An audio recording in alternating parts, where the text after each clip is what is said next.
Hello everyone and welcome. I'm Ceri Griffiths, or as some of you know me, Ceri the Crafter. So this video is my contribution to RachandBella Crafts February collaboration, which is tips, hints and hacks, I believe it is. Now, I thought long and hard about this because the collaboration is all month long, so you're going to have 28 videos from different people on YouTube and different companies, different designers, all in 1 month, trying to help us all work smarter, work better, just lots of hints and tips. And I thought, what can I possibly offer that isn't going to be covered by the other 27 videos? So I thought, right, let's think outside the box here, and that sort of sparked an idea for me. Now, I think most people know that I struggle a bit with anxiety and I don't deal very well with stress, and sometimes things overwhelm me a bit. So I thought, right, let's look back at my past year and try and corral the top 10 things that have really helped me deal with having less stress or less being overwhelmed within my craft space. So I'm going to share with you my top 10. So basically, I'm not going to do a demonstration. I'm literally going to share with you and give you a couple of examples along the way of things that I've found really, really helpful. So, okay, let's start at number 10. Number 10. Okay, and I wrote them on the back just because I don't have that good of a memory anymore. Whenever you're creating something, number 10, credit your inspiration. Now, whether you're doing a video, posting a photograph, whether you're just talking to someone, always try to credit the inspiration or the person who did it before you. It's a nice karma thing to do. I especially try to do that on my videos because I think that if I didn't do that, I can assure you there are certain people out there who will take no greater joy than going into the comments and going, oh yeah, you took this from such and such, or you stole that idea from here or there or wherever. So just give a nod. We all get inspired by each other. There are very few absolutely original ideas out there. So even if you're doing a variant on a theme, it's nice to just share. We're one big community. Make sure we support each other. And then you haven't got to deal with the stress of people coming onto your comment stream and giving you a hard time about it and you having to come up with an explanation why you didn't credit them in the first place. So just literally give credit where credit is due. We all get inspired by everybody. I'm continually inspired by the community around me. So just share the love, guys. That was number 10. Number 9. Okay. Right, okay.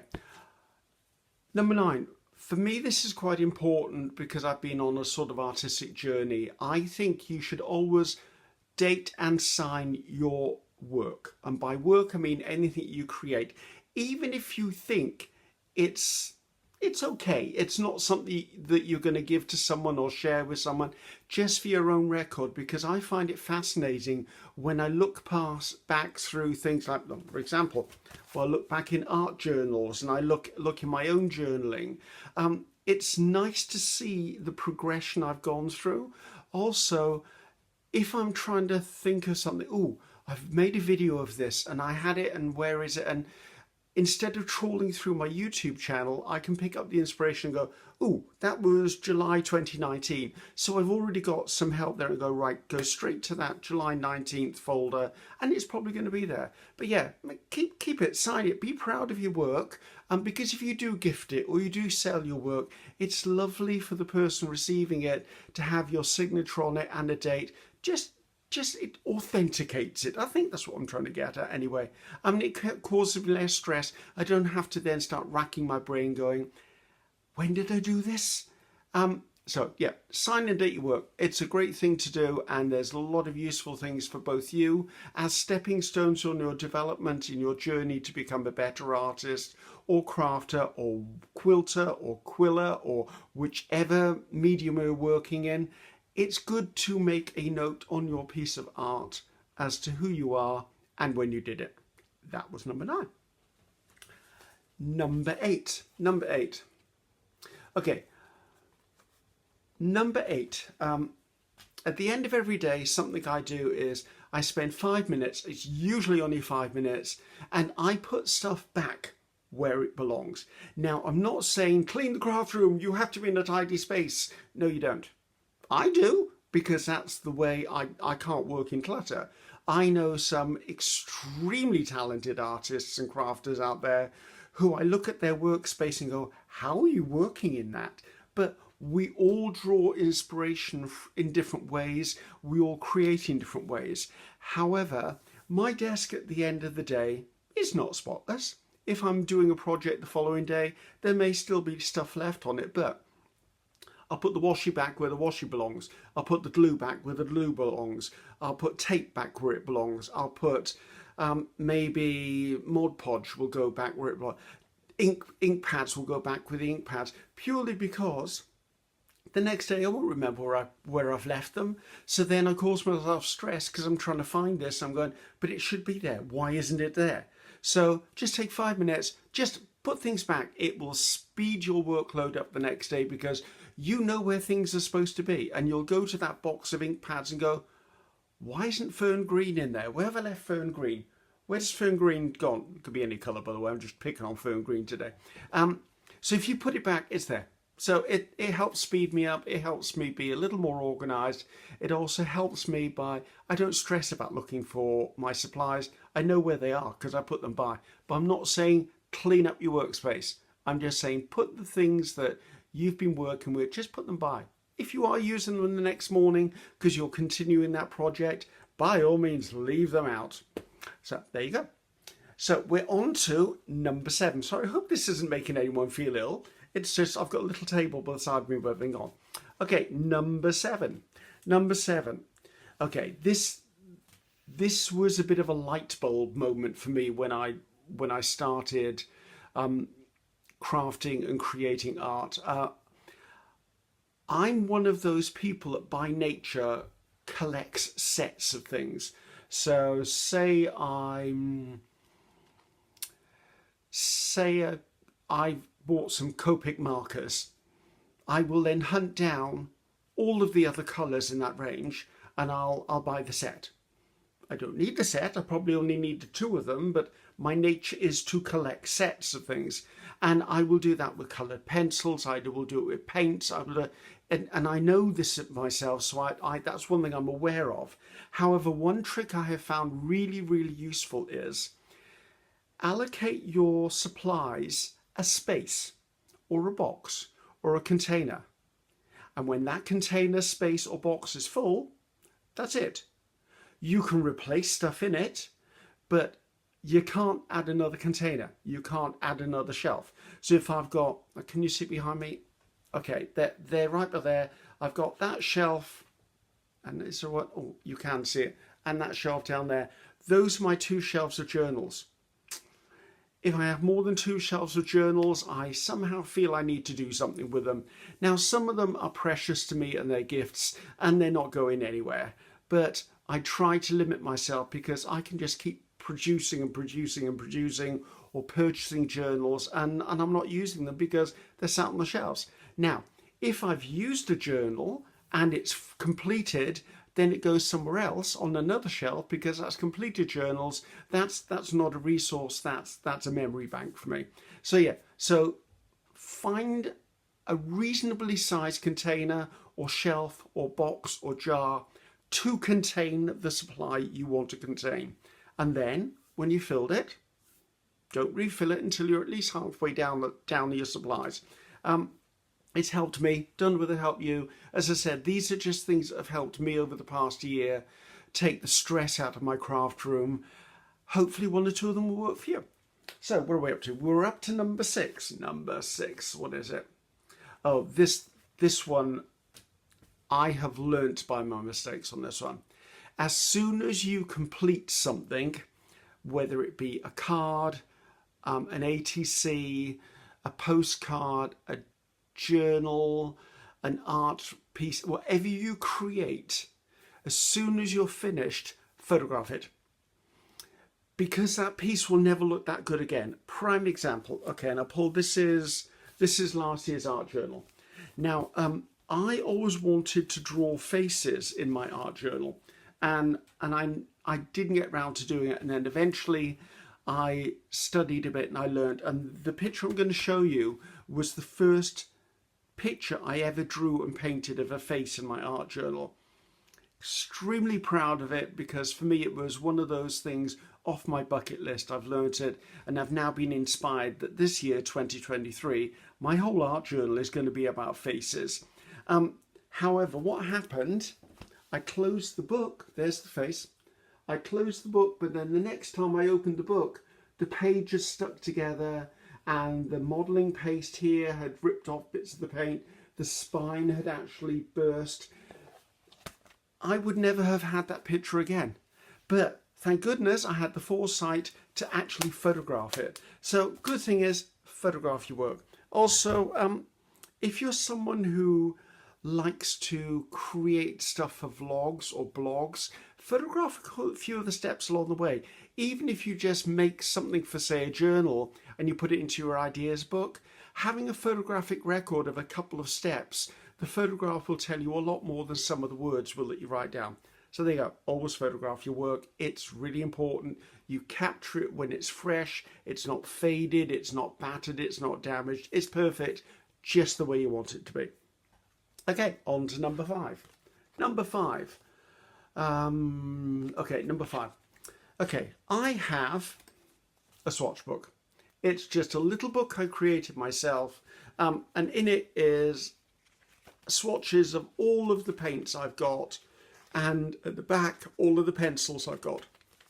Now, if I know I'm going to a craft show, or I know I'm going to a craft supply store, this goes with me.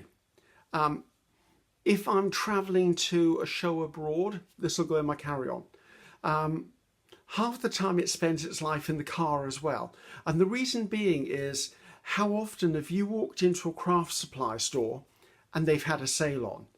And like with me, I'm addicted to acrylic paints because I use them all the time. And I've looked around and gone, oh, there's a good sale on paint. Now, if it's black paint or white paint, I'll buy it anyway, because I go through black and white paint. However, if it's different colours of paint, I cannot remember every single colour they already own. So what I'll do is, if I'm looking for, let's have a quick look in here. There's the one I just swatched. That wasn't it. Well, let's do this one anyway. Okay, this Amsterdam gold here, not sure it's going to show, there you go, is a transparent gold. Now I'll go, ooh, I could do with a good gold. Now, first of all, I will pull this out and go, right, do I already have it? If I've already got it, it's here. Now, if my supply of it is running out, I would make myself a shopping list anyway. That's not a problem. But a lot of the time, I will go to a store and I'll find that I end up buying the same paint 2 or 3 times because I like the colour. So say I like that iridescent red blue there. If I pick up another iridescent red blue, I'll go, oh, I've either already got it or I've got a paint that's very similar to it. I don't need 2 of the same colour. Even if they're just marginally apart, I'm like, well, I'll just save myself that because I've already got one that's almost that colour. I tend to do that with yellows and lemons. I tend to think I've found the perfect colour yellow, come home and find I've got 3 others that are almost exactly the same colour. So a swatch book for me, personally, is very, very good. It saves me money because I don't buy paints that I've already got something very similar to. A swatch book means that if I'm looking for a colour for something specific, it's easier for me to flick through a swatch book than it actually is to go through my paint supply, looking at the bottoms going, is that about that colour? On a painted page, I can actually tell what it looks like on a bit of white paper. So there you go. Okay, on to number 4. Number 4, what's number 4? Okay, this was quite an interesting one for me, actually. It's okay not to complete a project. And I know you're going, what? There are projects that I start in a fit of enthusiasm. I've been inspired by somebody, I've taken that idea on board, I've started creating, and then I've got busy doing something else and I'll put it on a shelf, or I'll put it in I've got a storage unit over there with baskets in of all the projects I'm working on. And then I'll start another project, and then I'll start another project. Now, I'll keep looking at this project going, oh, I need to get back to that, need to get back to that. 3 or 4 months later, I still have not done that project. So it's okay not to complete, because you've probably developed further than the project needs at this point in time, or your enthusiasm for that idea has passed. So don't just let it sit there. Pull it out. Now, either take it apart and put the elements back into your stash of, whether it's papers, signatures, covers, whether it's tags, anything. Take the elements, just put them back into your stash and go, you know what, I'm no longer feeling that. Don't feel obligated to finish a project. Now, it could be you go, right, okay, let's finish this, but I just need to finish it up enough to be able to put it by and have it done. So just don't let it sit there going, oh, I'll get back to that, I'll get back to that. If you're putting off finishing it, you're just not enthusiastic about it anymore. I'm not saying in a week's time. I'm saying like 2 or 3 months, you may go, yeah, not feeling that. Don't let it take up shelf space. Take it to pieces or finish it. It's up to you. Just commit to actually doing something with it. Put it on your work surface, get it dealt with. For me, that was a great way, because I'm a big, must do that one next, must do that one next, must do that one next. And I have all of these unfinished projects around me, and I look at them and go, first of all, I hardly remember what the inspiration was in the first place. It's an age thing, I think. And secondly, I'm just not enthusiastic about that anymore, and something else is pulling my attention. So as I said, don't feel obligated to finish a project. You don't need to finish it. Just deal with the project. You don't have to finish it. Allow yourself to go, you know what?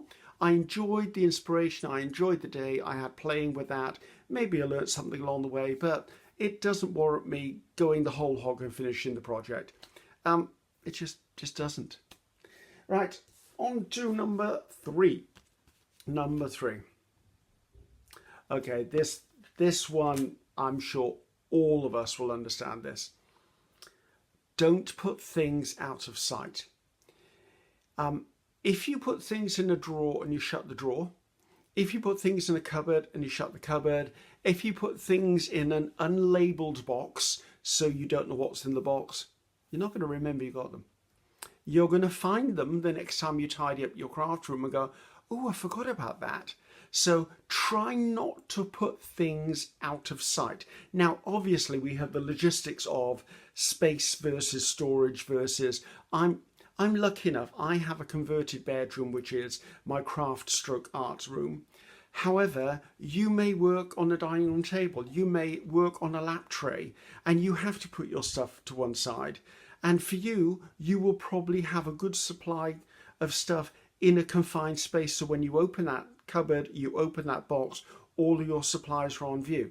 But if you have something that's got furniture in here, and I've shoved stuff out of sight, like, okay, in that corner, or that corner there, that's my sewing cupboard. I can guarantee there's at least 3 quilts in there that I've started, and all it needs really is I need to put the border around, I need to put the wadding in the middle and finish it. I just keep forgetting to go to the cupboard. So unless I actually pulled it out and laid it on my workspace, I'm not going to remember. So don't put things out of sight, because if the phrase goes out of sight, out of mind, out of sight, out of memory for me. So try to, if you do have to put things in boxes, put a label on the box. Doesn't have to be a permanent label. Get yourself a fluorescent bit of pink card or something, write on it and just stick it with a bit of washi tape onto the front of the box.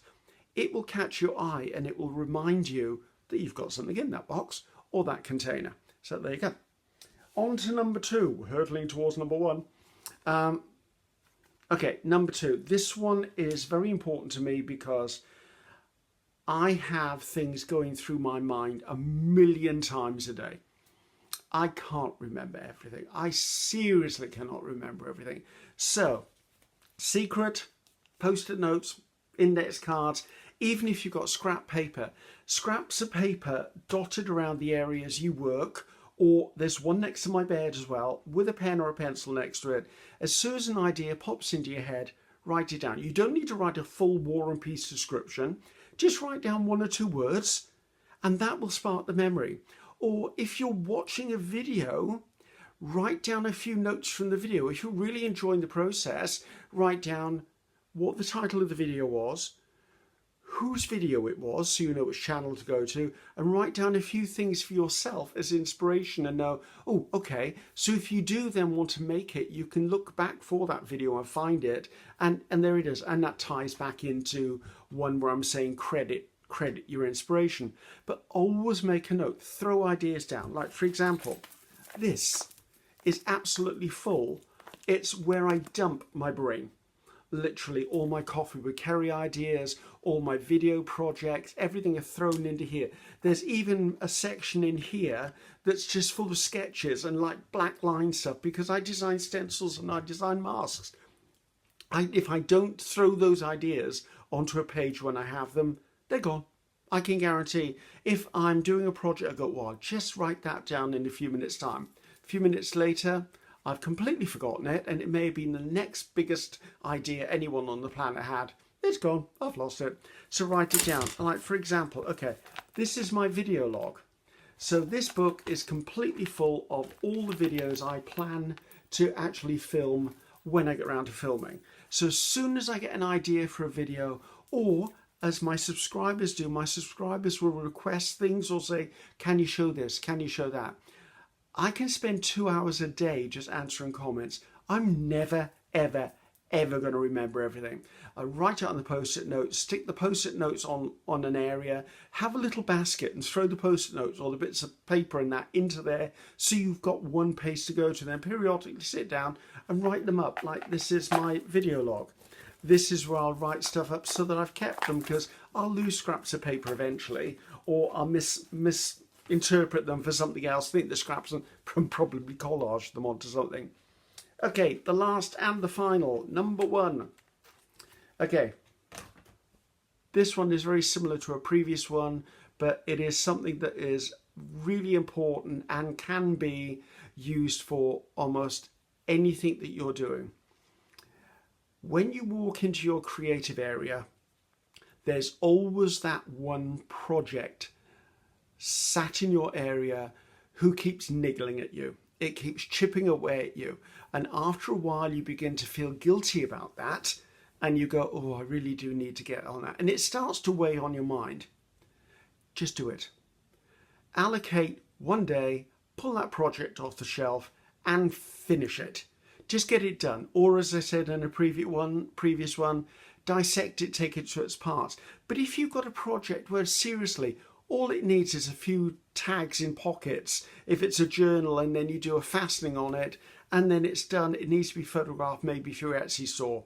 Maybe you're doing an art piece, and all you really need to do is you need to sign it and maybe glaze it or something, and it's done. Maybe you've got a pile of digitals that you've printed off, and they have got a place in the craft cave to go, but you've not actually put them by. Just do it. Just do it. You will feel so much better for getting rid of the craft project in the room. It literally, the amount of times I walk in and go, oh, I haven't done that yet again. Or more often than not, I walk out of the craft cave at the end of the day and it catches my eye. I'm like, there's another day I didn't stitch around those tags. Or there's another day I didn't finish that Etsy project. So, guys, just get it done. Get that one project out of the way. You will feel so much better, because you don't know how much that little thing's chipping away at you, going, you've not done me, you've not done me, you've not done me. And eventually you'll do it anyway. Just get it out of the way. It's the one you don't want to do. It's the one you're dreading doing. Do it. You will feel so much more rewarded by going, actually, I did that. And tomorrow when I walk into the craft cave, it's no longer there. So anyway, that's enough from me, I think. Oh, there's another one. Okay. This is my basket, my ideas book. It's full of all of the stuff I'm currently working on. Again, see scraps and scraps of paper all thrown in there. Everything I do, it's on a bit of paper so I don't lose it. So many people say to me, how do you come up with all these ideas for videos and projects? They're just there. I just happen to capture them the moment they're flying through my little brain. I capture them and write them down. I'm not sure I'm ever going to run out of video supplies, I can tell you. And also the community around me. I find everybody so inspiring that I'm constantly being inspired to do something new, something more, taking an idea, looking at it with my analytical brain and maybe tweaking it in a way that makes it more efficient or more time saving, or maybe there's a hint or a hack that I've come up with, and I'll actually let the originator of the idea know and go, listen, if you do this, it'll save you at least 10 minutes on your make. I mean, why not? We're there to share and support. So, okay, I'm done with the talking. You've had about 25 minutes of me gossiping on at you. I just want to thank RachandBella Crafts for inviting me. It was wonderful to be part of this collaboration this month of February 2023. I'm looking forward to looking at all of the different things. Now, in the title of this video, you will see a hashtag. That hashtag is going to be the start of everyone's videos for this whole collaboration. So if you search that hashtag, you will by the end of February have 28 different videos to watch. And some of the crafters and the artists out there, they're on pedestals as far as I'm concerned. I'm really looking forward to hearing from them and seeing what they've got to share, because you never know, you can always evolve, you can always do better, you can always become more than you are. I'm going to put a link down. There's a little grey V, or where the description is, it might say read more or see more. Click that. I'm going to try and put a link to RachandBella Crafts, either their website. I think they've got an online store. It might have an Etsy store. I've sort of lost track. There's a lot going on at the moment. So I'll put a link there. Rachel, it was lovely. Thank you for reaching out to me. RachandBella, thank you so much. And I look forward to seeing what all of the other crafters are doing. It's exciting. So hopefully you found something interesting in this, guys. Hopefully it helps you de-stress a little bit, because those things are certainly making life a little bit easier for me. Okay, until next time, guys. Bye now.